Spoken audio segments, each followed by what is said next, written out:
L'Afrique n'est pas non seulement berceau de l'humanité, elle regorge aussi d'immenses richesses minières et naturelles sur tous les plans. Ici nous vous donnons les 5 pays africains les plus nantis. 1. Le Nigeria, il est la première puissance économique d'Afrique, la première puissance démographique d'Afrique, la première puissance agricole d'Afrique. Eco Atlantic City est le 2e plus grand méga-projet d'Afrique. Le Nigeria est la 4e puissance militaire d'Afrique, la première puissance pétrolière d'Afrique. Il est aussi redoutable en art car il est le premier pays producteur de films en Afrique. 2. L'Afrique du Sud, elle est la première puissance économique et industrielle d'Afrique, le premier pays le plus développé d'Afrique, Johannesburg est la première ville la plus riche en Afrique. L'Afrique du Sud est la 3e puissance militaire d'Afrique, la 2e puissance agricole, elle est aussi la 2e puissance économique d'Afrique. Démographiquement, elle est le premier pays le plus métis d'Afrique. 3. L'Égypte, elle est la première puissance militaire d'Afrique. En tourisme, c'est le pays le plus visité d'Afrique.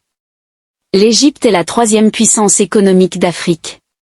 C'est le pays le plus ancien de la planète. Elle est la première nation africaine avec 7 trophées de la Coupe d'Afrique des Nations.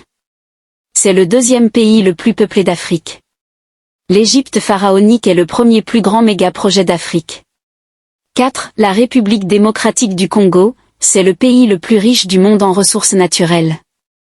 Tenez, elle est la 4e puissance démographique d'Afrique. La forêt du Congo est la 2e plus grande forêt du monde. La RDC est le pays le plus vaste d'Afrique subsaharienne. Mais, curieusement, son PIB est médiocre. Elle est aussi rongée par d'interminables conflits armés et une corruption de marque. 5. L'Éthiopie, elle est le 3e pays le plus peuplé d'Afrique. La ville d'Addis Abeba, sa capitale politique, est aussi la capitale d'Afrique. La compagnie Ethiopian Airways est la première compagnie aviatique d'Afrique. Grâce aux eaux du fleuve Nil, la Renaissance est le plus grand barrage d'Afrique. Bref, l'Afrique devrait être le grenier du monde mais il lui manque des leaders capables d'œuvrer pour l'intérêt général.